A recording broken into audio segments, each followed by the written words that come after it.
Fill her up. You're listening to the Gas Digital Network. What do you get when you mix two white boys, both named Mike? A thing for Justin Timberlake and a piercing above your eye. Was he high? Their stories alone could make you cry. That's when you want to make your Irish goodbye. Here we are. We're back in A. Hopefully sounding okay. Yeah, hopefully our voices are coming through, not the Tin Man's asshole. I think we're doing it. We won't know. We won't. And so I don't want Alex removed from the intro.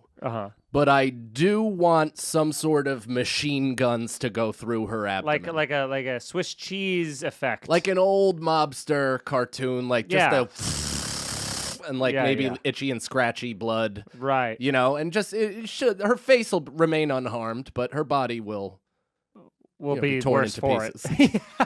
Welcome, everybody, to another episode of Irish Goodbye Podcast, a storytelling podcast. I'm one of your hosts, Mike Feeney, being joined with me, as always, by Mike Cannon. And it's interesting as well. I know this is just a carry-on, and at this point, I believe we're a month in to know Alex, but she is watching us from the closest seat you could possibly have. Almost like she's like pretending not to listen, but definitely has the headphones turned up high so she can hear it. Oh, but without looking. Yes. And she's like kind of auditing just to make sure that we don't say anything too out of bounds. Right. Which is there? I don't think so. I mean, at this point, no, I don't. It almost is insulting. I'm more insulted that it's not playing out in the hallway area. Yeah. But I wrote this down because this had just happened, and it's just so fun. After I parked here, I was walking over, and a 60-something-year-old man I pegged him at was walking down the street. Oh yeah, and he was screaming on his cell phone. And he was and this is exactly what he said. He goes, "That's a fucking lie. I didn't touch the fucking bitch." And I don't know about you, but something about that makes me feel like he definitely touched the fucking bitch. I mean, has anybody sounded more like they've ever touched the fucking bitch than that woman, than that man? I gotta say, if you're in your 60s, and you're having those types of arguments Explosive phone calls. You took a wrong turn in life. Many. You took a couple many infinite wrong turns in life. Because I swear, dude, if I'm still there, like I sometimes watch, my father-in-law, who every once in a while will just rev up and get furious. And I'm like, what are we doing? Like, is it still there? It's still there. You're giving me nothing to strive for. Yeah. I'm hoping that'll dissipate and my will to be furious will go. No, I think it's the opposite. That is, I can't let that happen. I'm saying it's showing you, instead of being like, there's no hope, you're being like, it's a constant reminder that you need to actively be working on change. I think I'm doing better as it is and recognizing that. And I think maybe that's like my cosmic. You ever think like you have one lesson you should be taught in life? Like, no, I don't. I'm interested. Every once in a while, so I'm a reincarnation guy. Sometimes I like that. I like that line of thinking. My mom bought me a book on like Hinduism and Buddhism when I was a kid, which is so wildly progressive considering she went to Catholic school her entire life. But so I've just always been kind of interested in this thing, and for whatever reason, I do think that my life has had kind of a consistent bing, bing, bing. You need to learn this lesson. Something from the past, maybe previous lives or whatever, has directed me that I need to be confronted with a lot of stuff that I don't want to be. Sure. And learn from it, but also take it. Like, apparently I was just a fucking drone. I'm still a droning on asshole, but apparently I was, as I'm saying it into my radio program. 4 minutes into explaining reincarnation and Hinduism and Buddhism. By the way, we don't need the camera on me the entire time that Mike's talking. We can do a bounce back and forth. Come up for a two-shot with this, but it is a lot of pressure on me to have to be like, Larry Interested King. in what I'm saying? Yeah. Okay. I hope you would This be. is your test. You know what? This is your paradox test. I needed. This is. It is. You're testing That's why me. I'm here. Brendan's a test. Everyone's a test. This is how I'm now looking at life. It's me versus. That's how you've always looked at life. No, me and my son versus. Yeah, I'll have there him you on go. my Tag side. team. Yeah. Yeah. Which I gotta say, I mean, this past Saturday, now by the time this comes out, I guess it's like 2 or 3 Saturdays ago. But my son turned 2 years old. Amazing. Very cool. He's the best. I've said it a lot on the show, but I also don't know how to talk about this stuff on this show since it's so heavy comedy, and a lot of this stuff is just like, I'm happy. You Right, know, like yeah. that's pretty much all I got. But I have to say that his second birthday might have been like the best day of my life. I just think like the overall vibe, all these Nicole's family came, my family came, my sister's daughter was there, you know, Nicole's best friend's daughter was there, and we've only seen each other like individually in pockets and pods for well over a year at this point. So to get everybody into one area with friends, and I know you couldn't make it, but Erica came. Erica came, which Crew is Happy birthday, by the way. Saying her name. It's her birthday? It's her birthday today.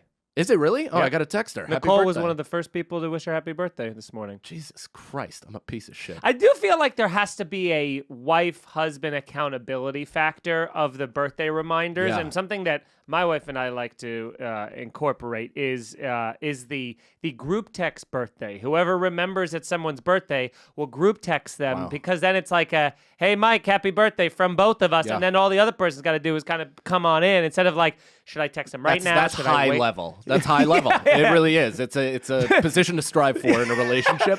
Nicole just privately get on the side and then it's just going to hope you forget. That's exactly where Nicole and I are at. We're not at like, we're trying to help each other. We're seeing who's going to fuck up. Yeah. And so we can At 11:59. Did you remember it was Erica's birthday? Wow, piece of shit. I was number one. Belated. Not as good. Not as good as on the day. That's where we're at this point. So damn it. All right, I got to remind She's across the street right now. Oh, great. We're going to go get dinner so after I'll see her this. right after this. Great. Excellent. Happy birthday, Erica. So what was I talking about? Crew's second birthday. Crew's second birthday, right? So it's all it's like all these people and friends, and you know, Crew even can't stop talking about Erica. It's hilarious. Like when Nicole and I were at the wedding, which we'll talk about later this episode, he was saying to his nana, to his grandmother, he was like, "I love Dada, I love Mama, I love Brendan, and I love Erica Feeney." Those are the 4 names he said. Yeah, I like it. That kind of bed. counts as 2 names. I mean, a full name is pretty big. Well, I gotta say, I did a good job at stressing who she was in relation to somebody he already knows. Sure. So I was like, because he knows. He's like, podcast, comedy podcast, Feeney, Brendan, Lucas. That's the comedy podcast. Now I said, because Feeney, I was saying Erica Feeney, and I'm like, she's Feeney's wife, Erica Feeney. And he goes, fucking, that's great. He's like, that's awesome. Yeah. So, he loves her name, loves her, all that stuff. Everybody's at the party. It's so awesome just to be around everybody. We got the bouncy house out. All the kids are going crazy. Bouncy house. I mean, is there a better investment you've ever made in your life? I don't think so. And that because includes it was like having a kid. It was I would be having fun on it by myself, even without Crew. So I do think that it serves its purpose no matter what. Sure. It was like $150. Crazy. Too, which, if you asked me when I was like 11, if I would ever own a bouncy castle, I'm like, what do I have? $700 million? Yeah, I would say at least like 1,000 for like a minimum, and it's huge. It's crazy. It's awesome. It's sexy. It's cool. So all the kids are playing on that. And I don't know what it is, dude, but like I was even feeling it during the party. I'm Mr. Emotional. I'm like on the edge of tears constantly during the entire day because I just can't believe how lucky I am to have this kid as my son. He's fucking awesome. He's jumping on the bouncy castle. He's coming out. He's dribbling between his legs. He's shooting in the hoop. He's jumping in the fucking water. He's doing everything, and he's having a great time fisting cake. And I'm just like, I'm just beaming. I don't know. It's a weird sensation to watch something that is just genetically a part of you, doing things in the world. It feels like my little Cloverfield monster climbed off my body and stabbed Lizzie Kaplan right through her fucking chest. Okay, I mean, it doesn't always have to go back to Cloverfield, but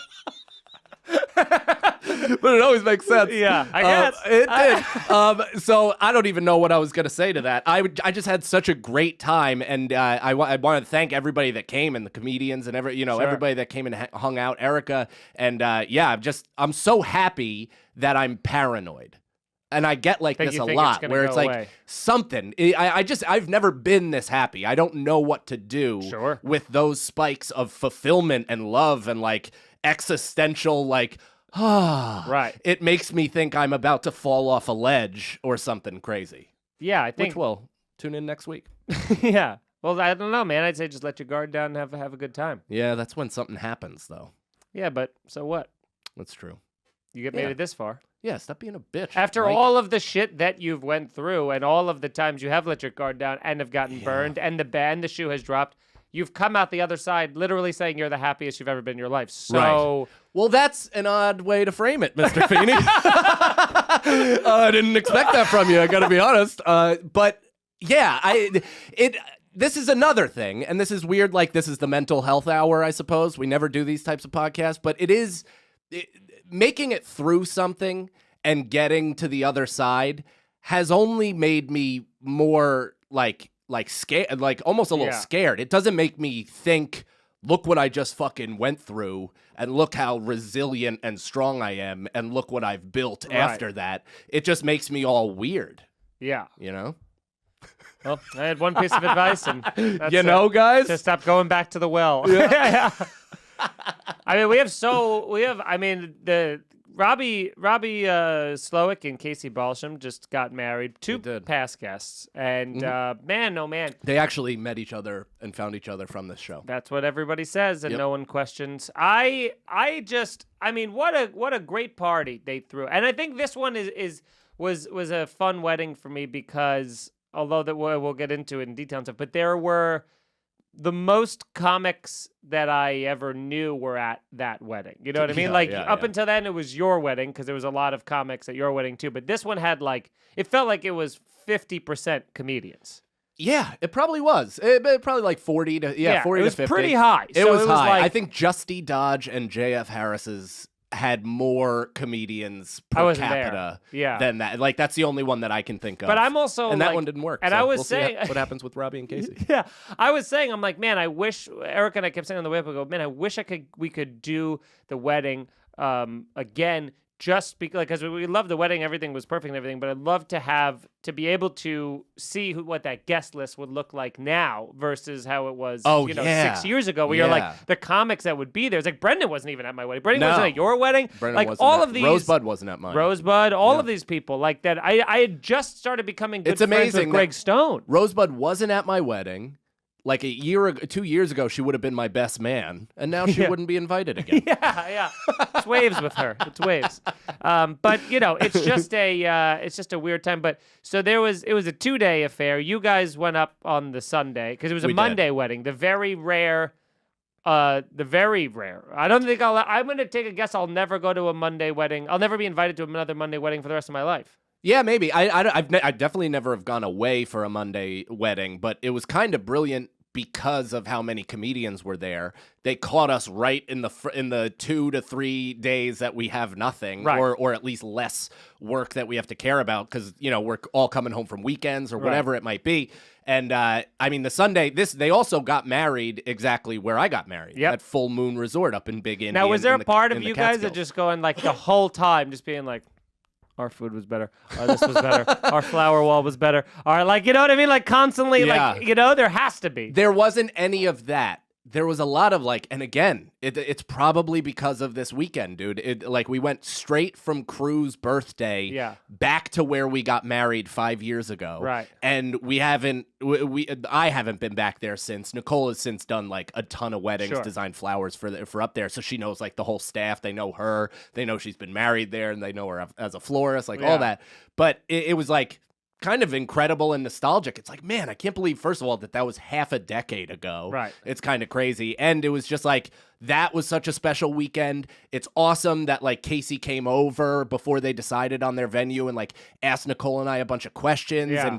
And, because of that, they decided to have their wedding there. And it's just it's just a cool excuse to go basically glamping Yeah, with your yeah. friends for a full fucking weekend. And obviously, her and I haven't been like away alone on a weekend in a long time. So we took weekday, I suppose. But it was like, it was a good excuse for us to be like, all right, let's go back to where it all started and also take 2 days off from the kiddo. Yeah. And Right also, after his birthday. And there was like, Erica and I went up on Monday because we didn't know that everybody in the entire wedding was going up Sunday as well. There were 250 people going, all comedians going up Sunday. Was so fun. Nobody talked to me. Nobody I told you let I was going me. up for 2 nights. You didn't? I didn't? Nope. I Because did. the last year, No, I know I did because you said you were staying off site, and I said, "Oh, Nicole and I are doing the whole weekend." Well, the precursor on-site. to that was that last year we were all supposed to get an Airbnb together, and then the wedding got pushed, and then I followed up with you guys and was like, "What are we doing? We got to try to find a place." And you guys were like, "I don't know what I'm doing yet." So then we're like, "All right, we're gonna stay off site," and then I guess that's how that happened. But but so tell me about Sunday. So Sunday, I mean, after Crew's birthday, also, it was great because we still had a bunch of my friends over, and these are friends that I haven't seen in a long time, and they were all hanging out. We were playing horse on this mini hoop that I bought for Crew with a mini ball, which might be the most fun game of all time. Like, I'm considering starting an adult professional league. Let's do it. By the way, and I think we should maybe consider this, but there is an adult like TikTok or what, I don't know where I saw this, but I think it was a TikTok adult basketball league for like, right after college kids on 8-foot hoops. So it's like a mini court, 3-on-3, 8-foot hoops, and it's such Same size ball? No, probably like the women's ball or something like that. So it's just a great idea all around because it turns non-athletes into athletes, and it's like it's just everybody living their glory days. I want to do something like that. But so Sunday, after Crew's party, all the kids are gone. They're asleep, everything like that. What started as a blunt turned into 3. And I wasn't planning to smoke that much. It just kind of happened. Everybody was drinking, everybody was hanging out, and I'm just like, all right, just keep twisting, like having a good time, whatever. And so then the next morning I wake up and like I can't breathe. It's asthma. It's all the tar that I've inhaled into my asshole. And I'm like, oh man, I should probably bring joints up to the wedding. I didn't. I just bought like 3 boxes of Dutch Master, brought that up with me. And then Sunday we go up there, and we got up at probably like, I don't know, 3:30 or 4, and as we're driving up, we stopped at this one deli in Olive, New York, and the deli is famous for having like a great Italian combo in the middle of where the fuck, New York. Yeah. And so we stop in there. I get these insane, like kind of Kurt Cobain flamboyant glasses. We have a good time. We're about to leave. Foley and Sagalow barge through the door. We're like 200 miles from home, and those two are just like, hey! Like they expected us on the other side. It's insane. And so they end up getting the same glasses. We're excited. It's kind of like a mid-road trip, fist bump or whatever. We get up there and, immediately just everybody's hanging. It's an immediate comic hang. Nicole is like not used to it at all because we'll just sit. We'll go for a nice sit, as Grandpa Cannon used to say. He's like, you want to go for a nice sit? Yeah. Instead of a walk. He just sat wherever he was and he liked it. He bullshit. That's like my favorite thing to do. Right. I kept having to remind Nicole that, where I'm like, hey, like, my favorite thing to do with other comics is to sit still for 6 hours. Right. Like, I'm sorry, that sucks. I understand. So I will get up and walk around, but just understand you're interrupting my favorite thing. Right, yeah. Erica is also not a fan of the long sit. Yeah. I mean, how could you? They're listening to us bitch about the same shit. Yeah, and it's just the one-upness of comedian conversation, which is, I think, some of the most fun part of it. Because when everyone's rolling and you're tagging stuff, but two, the casual observer, you're like, this is a nightmare. No, Nicole turned to me at one point and goes, I have anxiety. I'm like, what do you mean? She's like, it's just so frantic here. Everybody is so frantic. And I'm like, yeah, that's how we're getting energy. And she's like, And she's like, let's just go for a walk and like check out the grounds. And I'm like, yeah, good idea. So, we go for a walk, all that stuff. And then that night we, what did we do? Oh, the barbecue, which was really great. They had awesome food. Fucking, it's an actual barbecue. They had ribs. They had all this stuff. Right. Really great. And again, we're not comparing it in the competitive sense, but it is like, oh, there's a giant structure that wasn't there 5 years ago. That's where they got married? A permanent structure. No, they got married where we got married, far into the grass and the meadow in the back. But then the reception, where we had it under that big tent, there's like a huge structure now, like a permanent structure. Yeah. The barn is still the same, but they do have some dope new like single cabins that the bride and groom get to stay in, and it's got like bay windows that overlook the Catskills. It's unreal. And Nicole and I were like in an offshoot room, and I dipped in for 18 seconds on our wedding night just to be like, we did it. Right. Yeah. That's it. So we get through the barbecue. Everybody's there having a good time. You were sorely missed. Nobody has Wi-Fi or service, which is actually kind of nice. Yeah. Because otherwise we're just looking down at our phones the entire time, and we might as well be in a green room. Which is hilarious because just a brief cut to when I showed up to the wedding, I was talking to everybody, and one of the first things people were talking about was the lack of cell phone service. And so I see everybody's eyes and not the top of their heads. Everybody's talking. And I look down the aisle, and Sagalow's the only one still just doing this, which I'm like, I don't know. This is where they got married, so that's like way in the back. So I don't even think their Wi-Fi was working there. So I think he was just like anything, like he or was like playing a hamster Candy on a Crush wheel. or something like that. Maybe he was definitely like scrolling through old texts just to like get mad at something we said 6 months ago.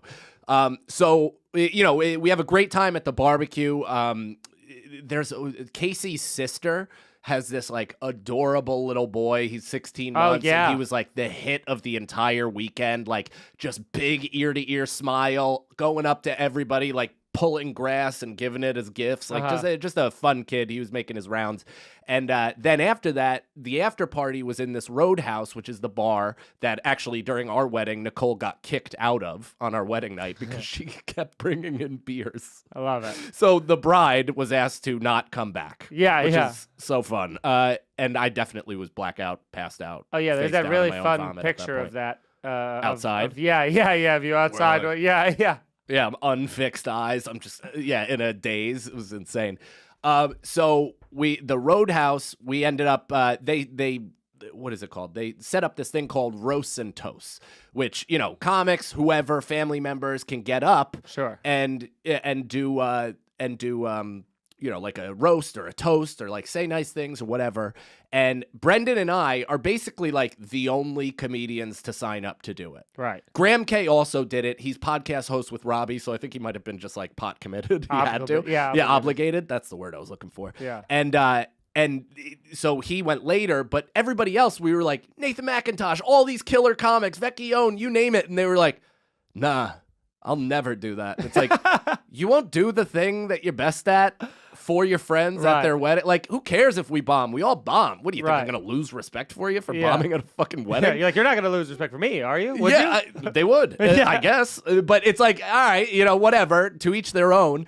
But we get there, and the first person up is Barb, Casey's mother, who is like such a fucking character. It's hilarious. Casey has a ton of time on her first album about her, and she lives up and exceeds almost the jokes. You almost couldn't write her actual behavior because it would seem fictionalized. So she's like, does this entire over music sped up act out of Casey and Robbie's relationship. Okay. And she does it with her... An interpretive dance with her boyfriend, who I believe was in whiteface, because he's a black guy, and he had, like, I didn't know what it was. I thought he just had, like, what is that? Michael Jackson disease, alopecia? Vitiligo. Yeah, I thought he had that over his eyes, so I was like, oh, whatever, who cares? But then he just walked up, and no, he's black. He's fully black. And I guess he just wiped off his face, and he tried to go a little bit of whiteface for Robbie, which is fucking, hey, if you're going to do it in the woods. Sure. So... with no cell phone reception. Nobody no social media sending anything. Except, I will say this. So Brendan and I intentionally sign up as 5 and 6, right? We're like, if we're going to do this, we're going to give ourselves a bit of a pad. We're going to let the room warm up, all that stuff. We're going to try to give ourselves as prime of a position as possible. How many people are going? I think like 16. Oh my God. Okay. Maybe even a little more, but short, like 2 minutes or whatever, everybody. So it gets to Brendan, and I had mentioned writing jokes to Brendan on the ride up because that's when I started writing. I was like, oh, I should probably think of something to say if I'm going to do this. Yeah. And Brendan had the great idea, almost like a code hack of like, oh, I'll do the Dearly Beloved and Mad Lib it and just add in punchlines and specific to Casey and Robbie in front of a ton of comics. It'll do great, like all that stuff. So it was a great idea. I was wildly jealous of it. And he gets up and has the set of his life. I mean, I've seen just some of the clips from social media stories, and I mean, I know him to be a funny comedian who can kill on occasion, with regularity even. But I mean, that was different. It was so good. It was violent. It fucking shook the Wood Bar. Yeah. Like he fucking murdered. I mean, the next day, his shoulder swagger, confidence he was like that he had, Connor on a winning streak, walking around that venue as if I'm the guy. Yeah. So let me explain. So he destroys. Right. And I'm next. Yeah. So it's non-comics. Brendan crushes, levels the room, and then Rel's up there and he's like, oh shit, like twice, and he's like, all right, next up. And I'm like, no, my God, there's no settling, does no time. I'm like, Jesus Christ, why would he? It's not a real show. Of course, throw me under the bus. Who gives a fuck? And I get up there and I like shove Brendan into a group of people. I was so angry at him that he did well. And I get up and I think I said something like, well, there's no way two of us are going to do well. Right. And that kind of broke it up. And then I said, fuck Brendan and his I cracked the code wedding Mad Lib bullshit and just started slamming Brendan. Yeah. And just turned into an 8-minute roast of Brendan. Yes. So that built up. Wait, let's listen. So I took 13 years of comedy and I put it into this wedding game. And I was just like, what do I do to fight? So, and I just launched in with a ton of just, vitriol and energy and a lot of gravitas, like a performance type of thing. You start prowling the stage like Croc. Yes, I did. And I crushed following Brendan. And I'm like, oh my God, thank God. After the first joke, the first one that I wrote, it just boom hit. And I was like, thank God. Yeah. Because that would have shaped the weekend to maybe end my marriage. I would have been such a nightmare to be around because I'm such a fucking baby. So maybe actually the comics that decided not to do it were smart.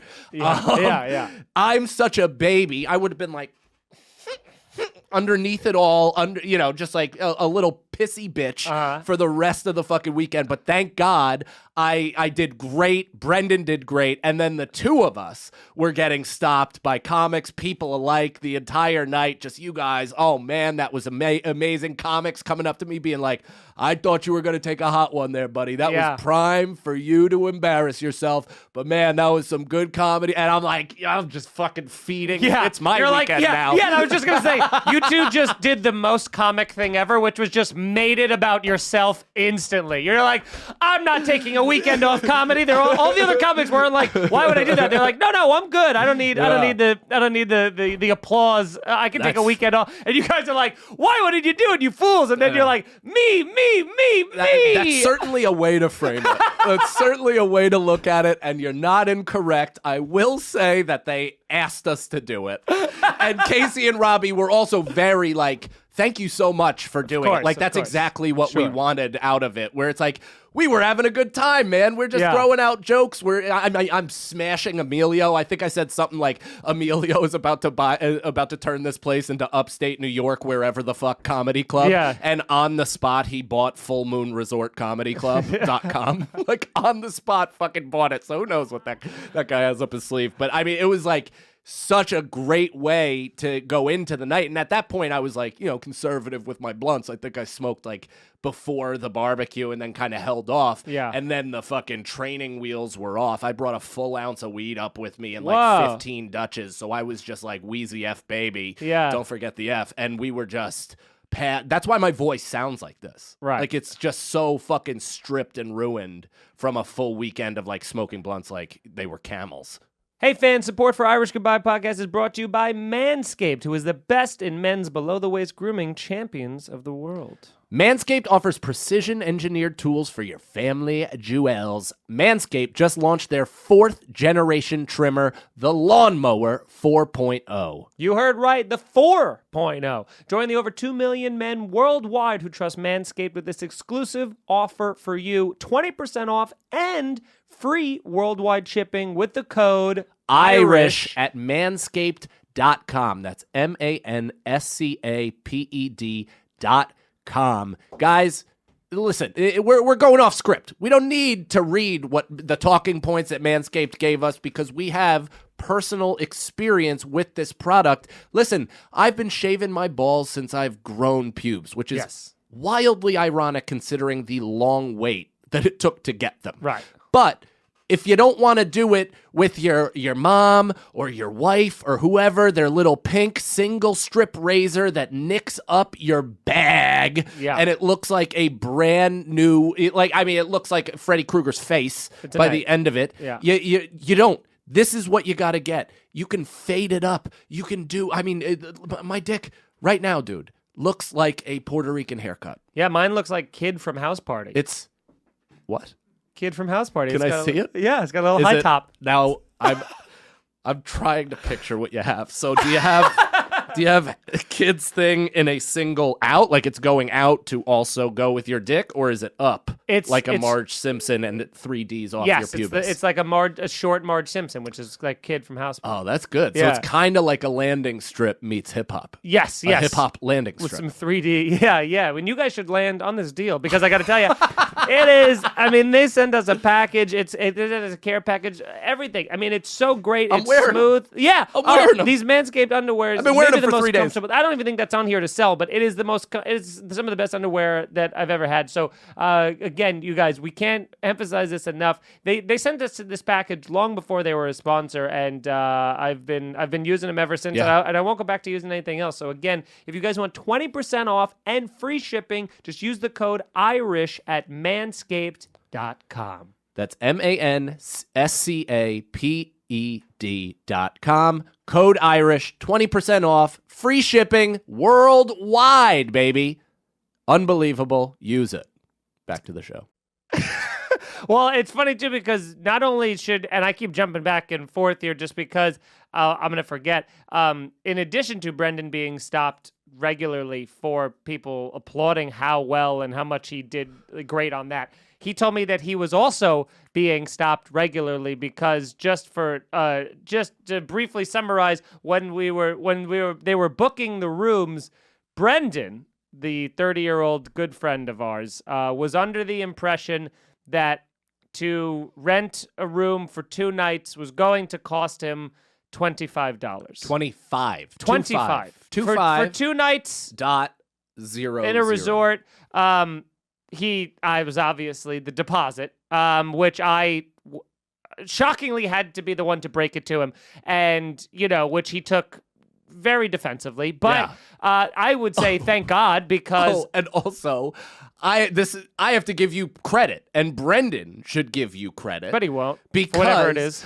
Everyone knew Brendan fucked that up. Well, that's what I was going to tell you, because he came up to me. You didn't not tell anyone. No, and here's the thing. Well, that's what I was going to clear up. He came up to me in a sort of an accusatory, I have to tell you this fashion. But really, the only people that knew that it happened were Casey, you, and Rosebud. And then we told everyone. I don't know who you told. I don't know who Rosebud told. But I told a lot of people. But he's I told a lot of people. But I only told you 3 because Casey, I told Robbie's mom. Casey found out because Brendan was texting asking. So I didn't even tell her. She gathered that. So really it was just you and Rosebud. And he was telling me that he was like, yeah, dude, you told Casey's sister. And I was like, think about that. You think that I told Casey's sister, who I don't know, or do you think that Casey might have told her? Follow the progression. Yes, you're saying the name of the person in it. Who you're saying. Yeah. But it was funny because he was like, dude,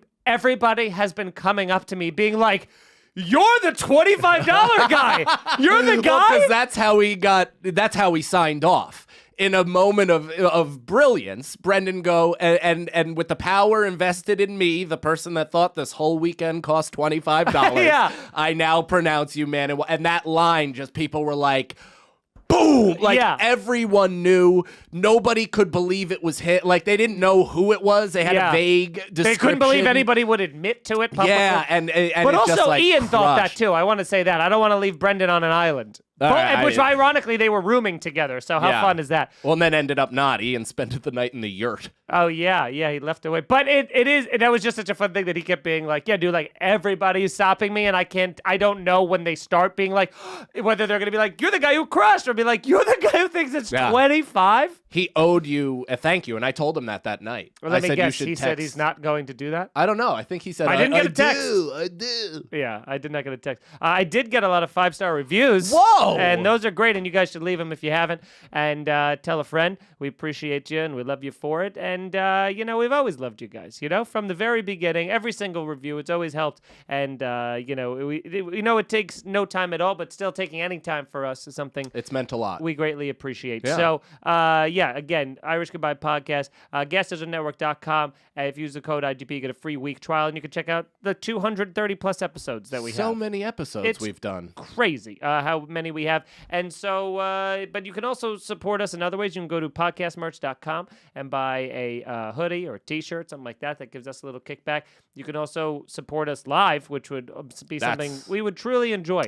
much. So we have passive ways to support us and not aggressive, but passive. Direct. So you have the passive ways, which it's all social stuff. So go to Mike Feeney Comedy, YouTube.com/Mike Feeney Comedy /Mike Hannon Comedy. Go watch our specials, Rage Against the Routine, Life Begins. I think it just kicked in. Watch these, share them with friends, give them a thumbs up, leave a comment, even if it's just haha, even if IGP sent me here, whatever, any of those things. It all helps because then YouTube's like, all right, well, if people are engaging with this, we should show more people this. It's as simplistic as it gets. Yeah. So you guys can just do that. That costs you nothing. But if you do want to support us in other ways outside of, like we said, the Gas Digital way, you can come see us live. We have road dates coming up. I think by the time this airs, it'll already be in August. So August 11th. That's the big one, I think. So I was going right? to say this. So if you're hearing this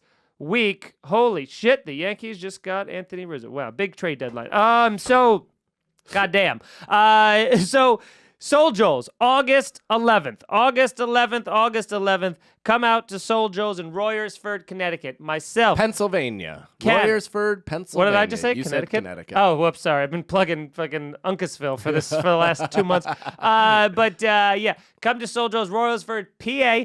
Sagalow, Cannon, myself will be there. We're doing a show. We're doing a podcast. We have guests. We have guests. We have appearances. We have past guests. We got so much. I mean, it's gonna surprises. It's gonna be just a wild time. So make sure you're there. And believe me, because I have a feeling once you hear the stories about what Alex said happened she's from that still night, gonna go. Alex is still so gonna you can give her a piece of your mind on site. Alex is no longer smiling. And like I said, for more dates, Cannon's got a whole tour coming up. You can plug those. Oh yeah. So MikeCannonComedy.com. This will be after Washington. So that went great.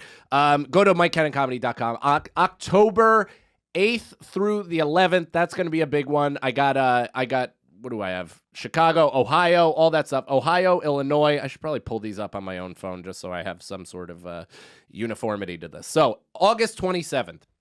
McGuire's Comedy Club on Long Island, Bohemia, New York. August 28th, Levittown, New York, Governor's Comedy Club. Get tickets to those, MikeCannonComedy.com. And then in October, the 8th through the 11th. The 8th, I'm in Columbus, Ohio. The 9th, I'm in McHenry, Illinois. The 10th and 11th, Chicago, Illinois. Sagalow is coming for the entire run. Our boy Lucas, our camera guy, is coming for the entire run. Going to shoot a little bit of a documentary where we will put it up on patreon.com/scenariopod. What's that? It's our Patreon. For our other podcast, Here's the Scenario with me, Feeney, and Sagalow. And then we put all of our bonus stuff up on the Patreon. We do 2 bonus episodes of podcasting per week. We put all of our additional podcast footage up there. Me and Brendan had a show on the road where we, it was just coffee with us in the morning. We kicked it around, had a really good time. He showed me his asshole in another reaction video. That's pretty wild, and that's up there. We have just a ton of exclusive stuff up on the Patreon, so be sure to sign up for that. That is a direct way to support us. And I added Boston in December. I got Portsmouth, New Hampshire in November. I'm doing a little September LA run. I haven't figured out the weeks yet, but I'm going to be doing a bunch of pods. So, I will announce that on this show, or here's the scenario. So very excited for all this stuff, and appreciate everybody's support. Yeah, and again, get on that Patreon, man. $5 a month, as little as a cup of coffee, a nice coffee. Yeah. A cold brew, which always For costs a full little bit month. extra. And there's literally 200 episodes of a podcast up there. nuts. So you're not just getting what we put out per week, you're also getting 200 additional things. It's fucking wild. nuts. Wild. So Monday we go up to the is when Erica and I go up. Now we're staying off site. We're bringing Jeet. Yeah. So we have a dog friendly a hotel that is 10 minutes away, if that, from the resort. So we're pumped. We're going up there. We're excited to get out of the city. It's just a fucking gorgeous day. That day they got married was just like, it was the right amount of hot with not too much humidity. We weren't sweating. So we drive up there. We put our stuff down, and this is the only negative that happened with that place, because the grounds were awesome, and I'll explain, I guess, a little bit of that more. But we get in, Erica checks us in. I got the dog and I get all of our stuff out of the car and stuff, and we're going to walk up the stairs into the hotel, and this woman walks out and she goes, "Oh, hey, dogs can't be here," and Erica's like, "No, what? No, nope." She's like, "No, this is a dog-friendly establishment. We have confirmed." She's like, "I called at the time of booking. I've called yesterday to confirm that we're good. Everybody has said yes." And she's like, "Oh, yeah." She's like, "The dog-friendly part of the hotel is in that building on that side of the grounds, and it's over there." And she was like, "Right, but we're in here?" And then she's like, "Yeah."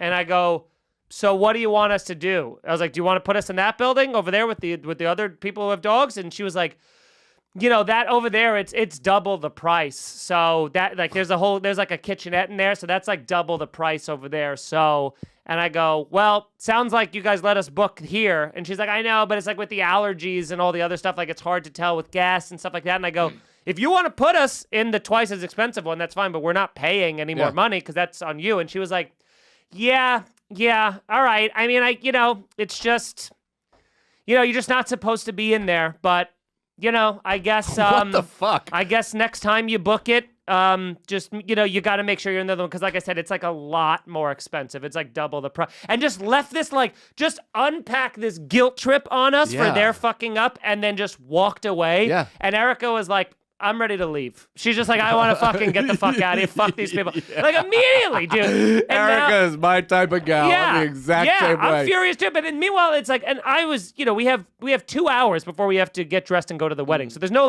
time to redo anything. Right. So I'm, now, with the dog, when we're walking in the hallways, we're trying to be like extra quiet with the dog because he's not supposed to be in there. But he just got out of it. So they let you. They let us stay in the one. So that's how much the dog friendly thing mattered, because of people's allergies. They still let us stay in the non-dog friendly area because it would save them money. And I go, and she goes, it's you know what? It's gonna be fine because there's not really gonna be a lot of people here tonight anyway because it's a Monday. And I go, well, then why wouldn't you just put us in the one that's more expensive? Because it's like they were like pinching penny. They want to save. But it wouldn't even save them any money if the room is completely vacant anyway. Exactly. So whatever. So That's some real upstate logic. Yeah. So very dumb. So we're in a bad mood or whatever. So we, I take him out. And this place, though, I will say the grounds are gorgeous. They have all these Adirondack chairs and fire pits and propane barbecues. There's a basketball court, 2 tennis courts, and a fenced-in in-ground pool. It's just like it's a lot, and it's pretty much completely ours. We're the only car in the parking lot. So I take Jeet out for a walk. We're walking around the grounds. He's like, he hasn't been in grass in months. So he is losing his mind. He's like throwing his face on the dirt, just fucking rubbing on everything. He's having convulsions on the ground and stuff. I forgot we have like a 50-foot leash that we have. I forgot the long leash, so I'm like getting yanked by him because nothing's fenced in or whatever. So then I go look up into the pool, and I'm like, I'm definitely going to swim in this pool. So I look at the pool. There was like one guy sitting there, but nobody else. So I'm like, all right, sweet. So I bring Jeet back. I change into my bathing suit. I go down to the pool, and I just sit. I go in the fence. There's a guy just shirtless, kind of just, round fella, just drinking Bud Heavies, like the tall boys. And I just put my feet in the pool. It is like, 50 degrees. Glacial. So the coldest water you've ever felt. But it also feels good in a way, Well, I haven't been in cold pool water in It was years. hose water. Yeah, it's but Mario sometimes forgets to turn off the heater. Yeah. And it's 102. It's like a full fucking hot tub. Yeah. So you have to like wait a day for it to cool down till you can get in. Yeah. So this was one of those things where I'm like, the second you put it in, your feet start going numb, but then it gets used to it, so it's all right. Yeah. And I startled the guy because he was like on his phone. He's like, when'd you get here? So this guy is now like totally redeemed this place for us because that woman was such a nightmare, and he was like, I work here. I'm in charge of all the grounds. It's my day off, so I'm just kind of hanging by the pool. He's like, anything you want, let me know if you want to set up the barbecues. He's like, I'll do a bonfire later. He's like, I can put on some music, but sometimes people don't want music. Do you want music? Is that okay? And I was like, dude, I'm fine. Don't even worry about me. And he's like, yeah, and and he goes, you could bring the dog in here, by the way. And I go, oh, in the fenced-in pool area? I was like, I thought surely the dog wouldn't be allowed after all the other rules. And he was like, no. He's like, you can let the dog. There's actually no other rules. Yeah. I don't know what you're He goes, you can have the dog in the pool. He's like, all I ask is if kids go in the pool, like, please take them out. He's like, but I'm the one that cleans the pool, so I don't care. And I'm like, oh, okay. I was like, great, dude. I was like, great, thank you so much. And then he's pointing to like, it's this really big fenced in area for the dogs. I'm like, oh, there's grass around the pool too, so he can run. I'm like, this is gonna be awesome. So I text Erica, bring Jeet down here, and I'm still talking to him, and he goes, yeah, the only thing to worry about is like, see that area in the fence, like way in the back corner, and it's just like, it's kind of torn up a little bit. And I go, yeah. He goes, there's a hole in the fence there. I go, don't worry, he's not that kind of dog. He goes, yeah. He goes, you know how that hole got there?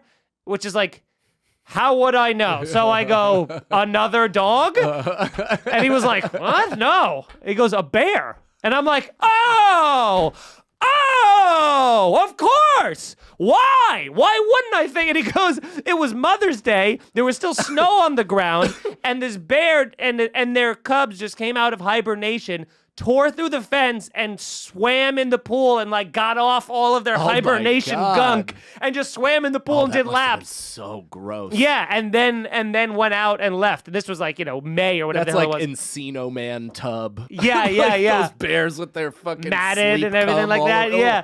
So she brings. So now this guy's like, I'm gonna go set up music and everything. That for reminds us. me though, the night before there was a bear near the rehearsal, like rustling through the fucking brush, 12 feet away from everybody, and people were like, get inside, and everybody was like retreating. And then Andy, who I guess is Ace Ventura, walked. Come to me, Baba. Yeah, Andy Haynes, he's a hilarious comic, Rosebud Baker's wife, and he walked out to and he walks out to the bush and just like hands behind his back, like almost like surveying the scene. He's like, guys, relax. I'm from Seattle.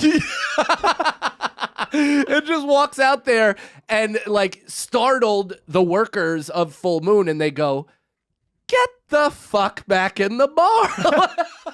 Like there was no even like, we work here, like sir. There was get the fuck back, and he just like turned almost like he was a Marine and just kind of just straight line back. Yeah, like just a little embarrassed. So I bring Jeet into the fenced in area. So now it's just Erica, me, and Jeet. And I mean, we got Jeet. I got him doing like the zoomies. He's just running full laps around the pool. Which is perfect. Now I'm getting sweaty. I jump in the pool. It's freezing but amazing. I'm very excited about it. I do some laps. The dog is exhausted, so we get back. We go get ready for the wedding, and then we go. We drive over to the venue, which is right when everything starts. Now we're Tarantino. We're back to Should I do my day now? Sure. So our day, we wake up. And I mean, one of the best parts about this place is the food. It's just awesome. Like the breakfast was incredible. Lunch, dinner, everything was just really great. So we have this amazing, like, French toast, bacon, eggs, everything you could ask for breakfast. And then me, Sagalow, Nicole, Rosebud, and Andy took like a 5-minute ride down the road and went for a hike. So we're like, fuck it, why not? Get a little hot before the pool. Sure. I was ready to just hang out at the pool for 7 hours. Yeah. And everybody else was like, can we like carve into that a little bit? Like maybe with a hike or something. And I'm like, all right, fair enough. So we do this hike. And, it's pretty easy at first, and then it gets, like, pretty steep and almost like you're climbing type shit where you have to brace yourself and scale things. And, Brendan and I are, like, smoking, of course, during this, and it kind of ruining the entire point of everything, especially with two sober people that are kind of, like, trying to escape that. Yeah. Running from it, some would say.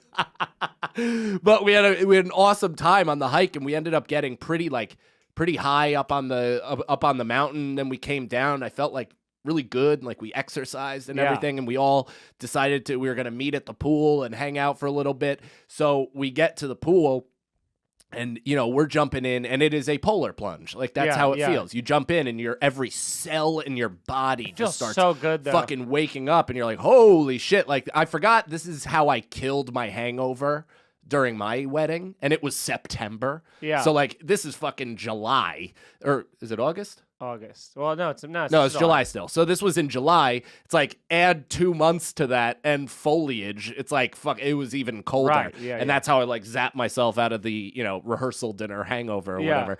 So everybody's cold, but we're having a great time. We're talking. All the comics are there. Like we just completely took over the pool. It was great. But there's like hornets buzzing the tower nonstop. It was terrifying. Oh, I hate that. Yeah. And the concrete around the pool was molten lava temperature. Like there was one area that everybody huddled on with their tooties because that was where apparently it didn't heat up. Everywhere else was like a legit, a searing pan. Yeah. So we're there and we're hanging out, and Rosebud finally gets there. She comes in and she's like, with her feet, and runs over to like in front of me and where Sagalow are, right on the area where it's like the cold, right, where you can rest your feet. Yeah. And she like gets on it, and then she's like, oh my God, it's so hot. And she goes to feel the water, and I'm like, what, am I not gonna? And I shove her into the pool in her towel with her phone in her hand. Oh my God. Phone in the hand. Now, here's the way bigger problem than the phone is a woman's hair on a wedding day, hours before the wedding. That is like cardinal sin. The phone, you could have thrown every phone she ever had in the pool. It wouldn't have been a bigger problem. How hard is it to achieve the Phil Spector look? Like, it might be a lot of product. Take a full fucking blowtorch to your hair. It's perfectly fine. But no, I mean, I was like 0.35 seconds of like ecstasy spike. Fuck yeah. Met by shit, that's $1,000 when I saw it in her hand. And I was just like, I guess I'll just Venmo her a cool G right now. Like, this absolutely sucks. And then somebody was like, no, idiot, like the phones are waterproof now. Yeah. And I was like, what? I'll never remember that. I'll never believe it. And I'll like if I'm washing my hands and droplets hit the phone, I'm like, I have to like, I panic. Yeah. I didn't know it until this. And Rosebud has that voice in her where she's like you could tell she's really pissed. Furious, and that only makes me happier because I'm like, whatever, man. I'll be down to $1,000. That definitely sucks. Yeah. But whatever, it's not the end of the world. And but it was worth seeing how like real furious a phone addict gets. And sure. I ruined her vape, which probably made her like, oh yeah. Like, there's no vape to go buy either. No, not a single one for 50 miles. You ruined her day. It was pretty awesome. So she's livid or whatever, and then we all go out to the field because we're gonna play like cornhole, we're gonna play can jam, all this stuff. I'm supposed to play the first game of Can Jam. I'm so excited. I think Ian's my partner. We got the games all set. And then this one dude who I'm supposed to do press with from Spokane, but he only emailed me that morning at 8 a.m. And I was like, hey, I'm in a serviceless area. Right. I have Wi-Fi. I could like maybe answer an email or something or like, FaceTime, audio, whatever. I was like, but I really can't, like, can we do this Tuesday on my way home? And he's like, nope. It's gotta be today. And I'm like, okay. And by the way, it didn't have to be because yesterday he asked me for a photo and I sent it to him. So I assume it has not been printed yet. Yeah. Just, cool, man.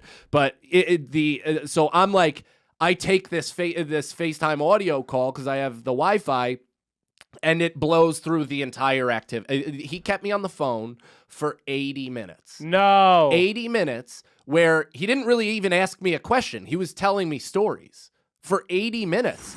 And I'm like, at points, I'm like, all right. And he's like, I know you're at a wedding. He's like, hey, we're almost done. Like all that stuff. And I'm like, is this a fucking prank? Podcast? Yeah. Is this a prank? I think you did a podcast. I think I must have, but I don't even know. He didn't even tell me who he worked for. So that could have been nobody from nowhere. Why didn't you ask for any sort of credentials I don't know. relationship or? I don't know. I should probably look him up. I have his full name, but it's probably it's the Who Gives a Shit podcast on Who Gives a Fuck network. But it was so bizarre, and I couldn't be. I'm like losing him on the phone call, and he's like, I lost you. Start over, and I'm like, oh no! Like, Jesus Everyone's like, Christ. this is the most fun we've ever had. Woo! Dude, Sagalow is like fucking bullseyeing can jams. Like he ended 2 games, and I'm like, I'm just like, my competitive juices are going. Wanting to play this game while also just, I'm like, come on, and I want to do right by the club, and everything. It's like, oh, so goddamn frustrated. And then as soon as he was like, all right, everybody was like, yep, time to get ready. And everyone walked away. Yeah.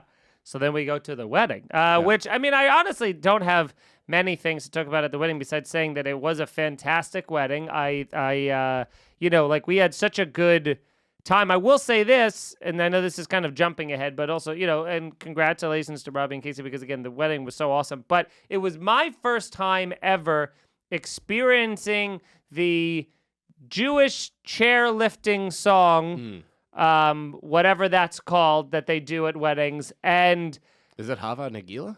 Hava Nagila, and and I never knew that there was the other part of the song once that's done with everyone that goes in a circle and comes close together and then goes away and then comes close together, and I'm pretty sure that's one of the greatest songs of all time. It has to be on the Mount Rushmore of songs because I don't know. It gave me the heebie-jeebies. Hey, now I talked about this with Schultz for a while, and he was like, we were saying there's a reason that songs last throughout time, that it just don't go away. It's like that. Happy Birthday. We were talking about Shout. Twist and Shout. I mean, Twist and Shout. The energy that conjured. No, Shout. Twist and Shout is twist. Oh, and you're right. Just Shout. You make me want. Yes. Yeah, Shout. From the energy that elicited from everyone. I got when we got done with that song, I came up and I felt like we all fucked. I was like, everybody just fucked. Everyone's sweaty and it was care. So crazy. We were a single consciousness for that song. And it was just it was so good. What is it called again? I still don't know what you said. Hava Nagila. That one, yeah.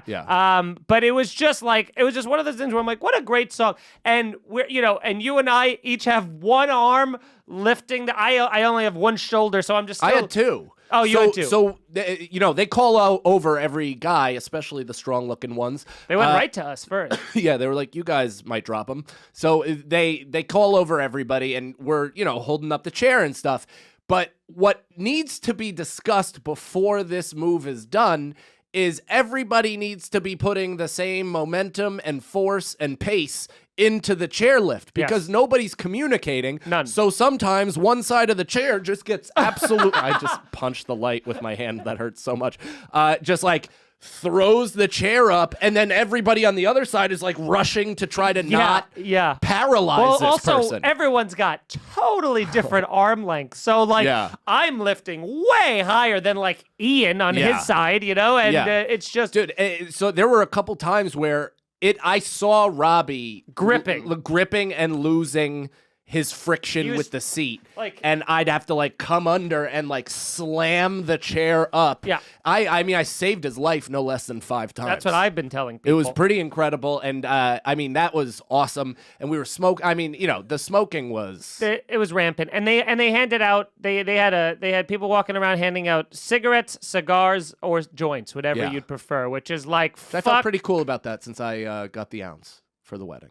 Oh, that was your Yeah. weed. Yeah. I mean, not my weed. I'm the middle Oh, man. But I got secured it. Yeah, Yeah. secured it. Well, that was such a great move, and it was so classy too, and so everybody's, there's such a good comic hang. People are outside, and people are, smoking. We're drinking. I'm drinking. So to go up to my thing, because this part, I don't think you don't know what happened to me. No, and can I say this? Like, just to rewind to the reception, to the ceremony, both Casey and Robbie had probably the best The vows. wedding speeches of all time. Yeah. I mean, first of all, the guy who did their ceremony, Robbie's friend, was incredible. Funny, poignant. Off book, poignant. Feeney said it was a bit of Apatowian where he could have cut, a section out. Could have shaved but, that part of the third act. but otherwise, he was just like, he was excellent. He was really well spoken, Yeah. had funny stuff, had poignant love stuff. Like, it was just good. And then Casey just not only destroyed in a funny way, but really sincerely built Heartwarming. up everything in the beginning and was very like open and authentic in front of everybody because, weddings, again, I'm going to get into this emotional shit, but it's like, it's such a gathering of different sections of your loved ones. You've never seen this cross-pollination of people before. It's all different contexts usually. So to have that all in one space, especially focusing their celebratory energy towards you, it's like, it's a bit overwhelming, and she did such a great job of like articulating it and being in the moment and then being so fucking funny in the way that she's funny with the act outs and jokes and singing and like little moves and even aside looks during like something Robbie would say. And then it's Robbie's turn and you're like, it's almost like following Sagalow. Yeah. It's like, this is a tough fucking follow. Yeah. And then Robbie and the way he does, which is just brilliant, concise, emotionless jokes. Yeah. Just killing, so funny, but also bringing some heart into it. And being more like emotionally open than I've ever seen him be. Of course. And again, that's why I told them they should be like an act, Donnie and Marie. Yeah, because he would say a line, Donnie and Marie fucked. People would laugh, and she would hit the crowd with a face, and it would get a second laugh. Yeah. Like it gave it a whole new life Yeah. that he couldn't have given it, and vice versa. And they both they compliment each other so well. She does that thing. Casey has this quality that who's the fucking guy from The Honeymooners? Why am I forgetting? Jackie his name? Gleason? Jackie Gleason. He has that where he sits in a laugh and then fires the look that gets the boom. Casey has that ability. And man, it was just like, I was so emotional for it. It was like one of those, I couldn't stop crying. It was a beautiful ceremony, great. and it was awesome to be around everybody. It was very good. And of course, Paul Verzi stepped directly on my white sneaker the moment I said hello. It sucked. I had fresh white Scuffed? Pharrell hues, scuffed the outside, but it was still not He's as a big noticeable. sneaker guy. Did he He didn't mea even culpa? notice, and I'm such a good friend that I just held the hug and didn't even pull my. Also, if you pull your shoe, it almost always makes it worse. Of course, yeah. So now fast forward back to the wedding or whatever. I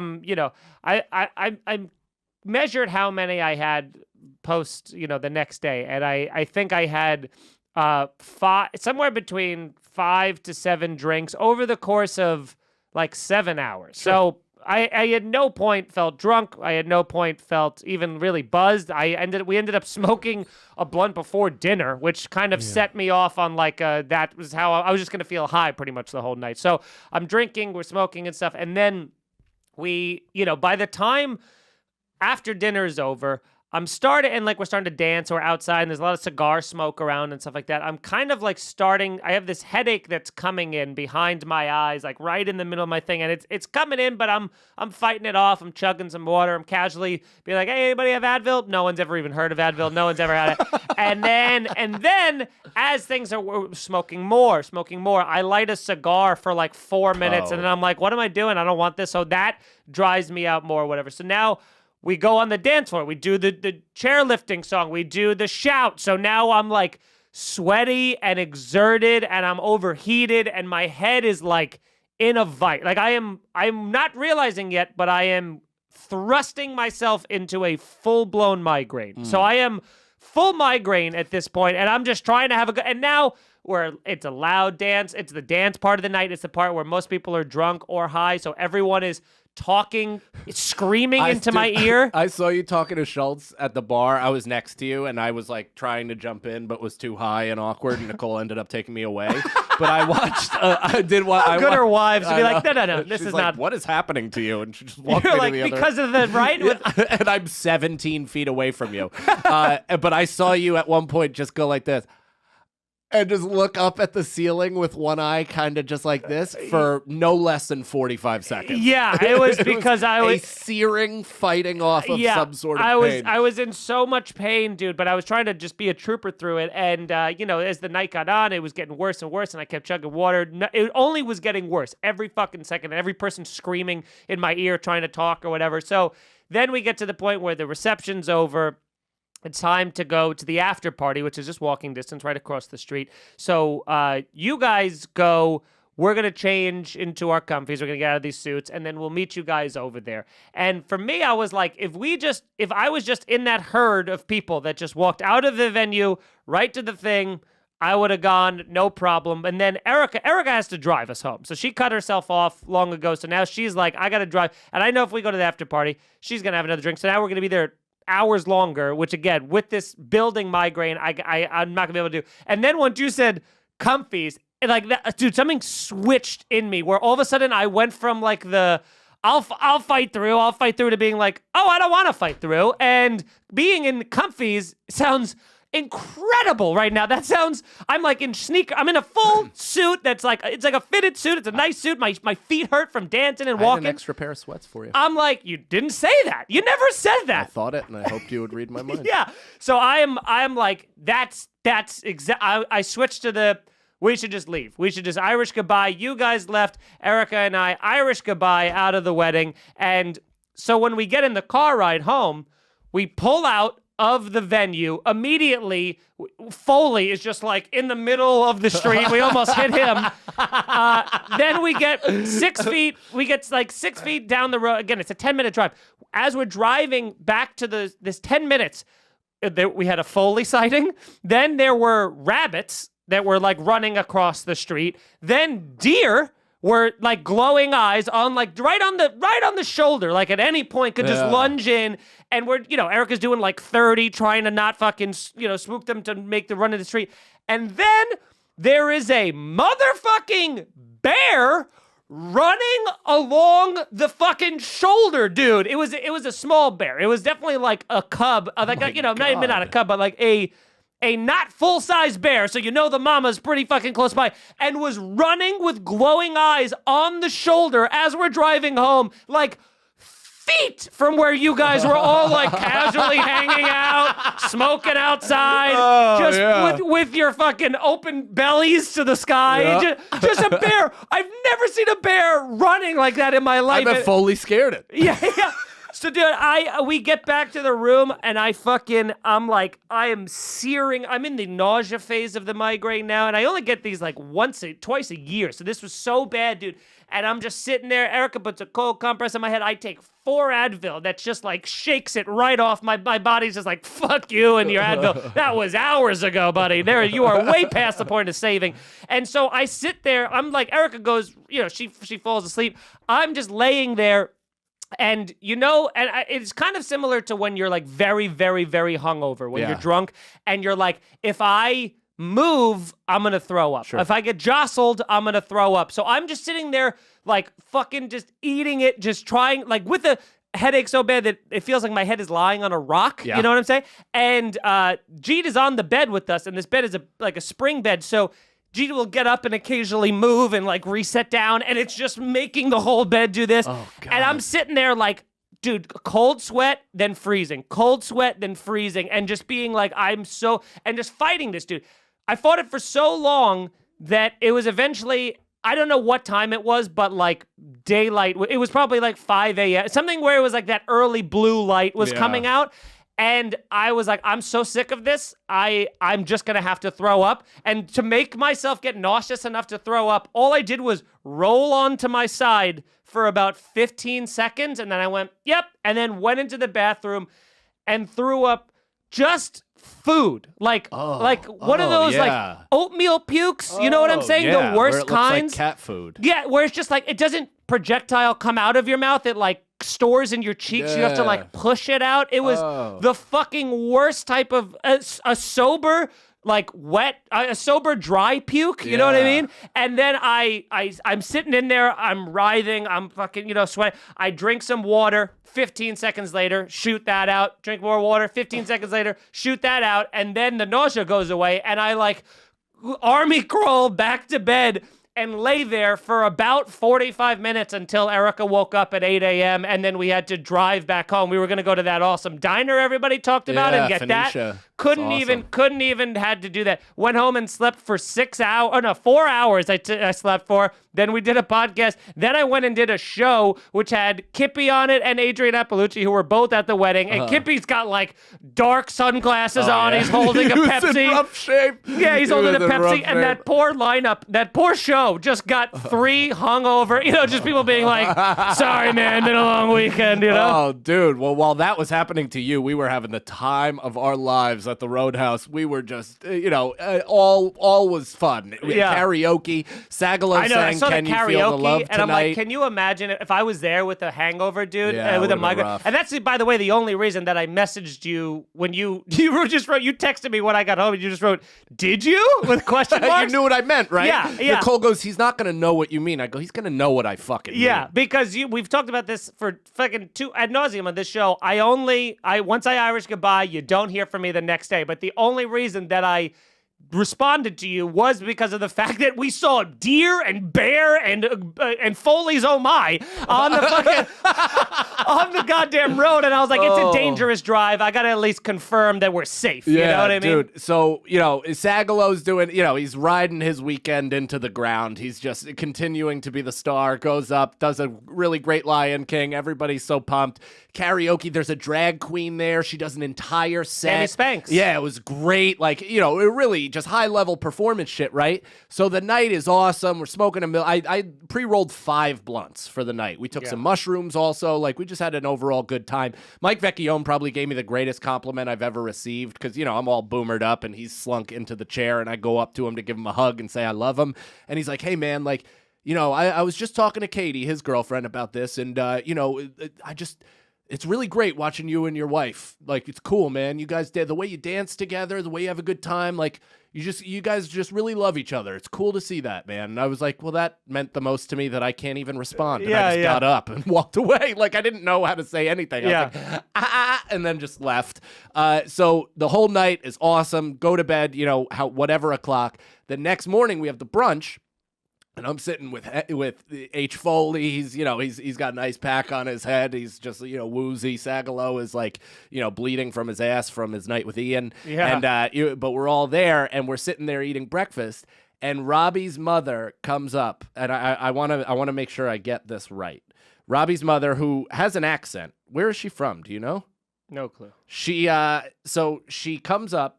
She's like, still riding the high of being the mother of the groom, like, dressed in a great outfit, and walks over to me and Foley, says good morning, and congratulated Foley on an incredible performance as the girl guy last night. She thought he was Sammy Spanks. Terrific. That's when you want to make your Irish goodbye.